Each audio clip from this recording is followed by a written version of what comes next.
Daghang na-inspire sa love story nila Leonardo ug Violi Nale. 2018, ato silang na-feature sa Kasama What's Your Story.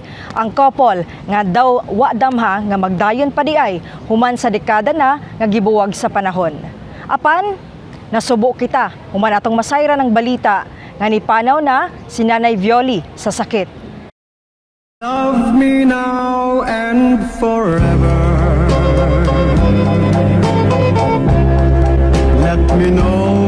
Sa ako lang una-una na inana nga kung ang gitagna gid sa Ginoo nga kamugyod magkadayon, kamugyod.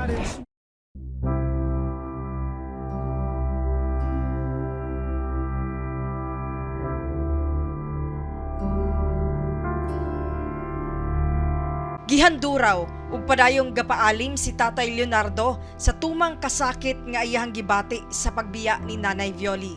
Dili basta-basta kung gibati. Kay hangtod gani karon sige lang akong gilang.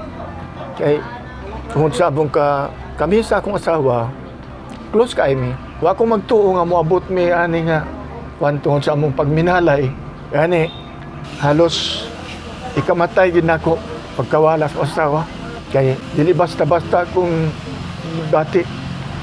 Noon, ako, among mga anak, suporta po sa amo tanan. Nakita man nila, giunsa kong mahal akong asawa. Karon, igo na lang ko sa pag tanaw sa among video, maminaw ko sa among drama. Sigon sa imo istorya sa kuha nga dili ka nagyod mag-usab sa imo nga ang imong forever ako nagyod. 2018 sa ilang pag-apil sa Kasama What's Your Story, aduna nay gihambin kining diabetes. Pasado alas 8 sa gabi, Oktubre 1, 2021, gitabang na kini o gidala sa ambulansya sa ospital. Apan, dito na kini nakutluan sa iyahang kinabuhi. Tingali, nakauban ko pagsakay sa ambulansya, kay dili man ako siya mapahigda. Pag-abot sa ambulansya kay ilang mang ipahigda, niya mo lisod sa ginawa og makahigda na. Noon nga usahay, basulo na ako ang galingon. Yun sa liyo pagpadayon, nga bisan wala si Ma'am Violina. Sige na ko, sangpit Ginoo. Naay panahon nga, di ko katulog.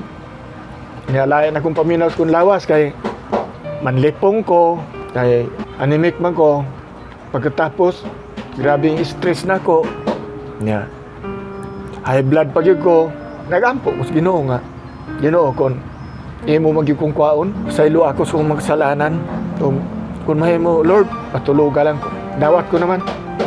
Total, una-una ako. Kung sa pamay akong kawidaan, ako mga anak, mabuhi naman sila tanan sa ilang paningkamot. Wagay ko magtuo nga. Maabot pa ko aning mga adlaw.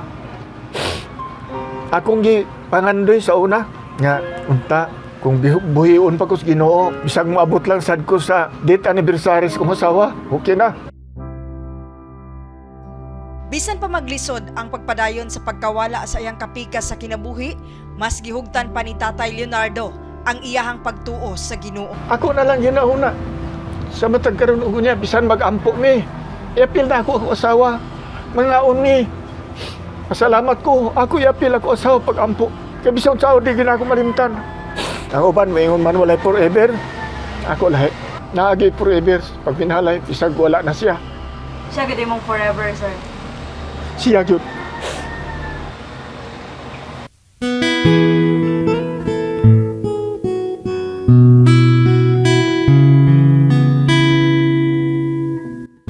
Nagkabulag sa pila ka mga katuigan sila Tatay Leonardo ug Nanay Violi. Nagkatagbo silang balik ka pareho silang mga byudo ug byuda. Sa pagkawala karon ni Nanay Violi sa kalibutan, walay laing ginaampo si Tatay Leonardo nga magkita silang balik sa paraiso. Muna akong ika-istorya sa imo day. Hulata lang yun ko. Ito. Pabuta ko. Kay maningkamot yun ko din nga. Ug asa ka karon magkakita kita. Nga ako yung paningkamutan. Pinagi sa paggiya sa Holy Spirit. Unta. Sa kanunay siya ang mag-roll sa akong singkasing sa akong kisipan. Aron dili ko mahimulag diya sa Ginoo. Ikaw ang nag-lead sa ako sa dalan. Padulong kang Jesus Christ. Sa hinaot nga matuman nato itong pangandoy nga ipadayon nato itong gugma din na pisan pa sa lain nga kinabuhi Kanya sayod man ko nga, diha sa Ginoo walay imposible, ang tanan mahimong posible. Busa naglaom gid ko day, magkauban ta. So malabot ka mga adlaw.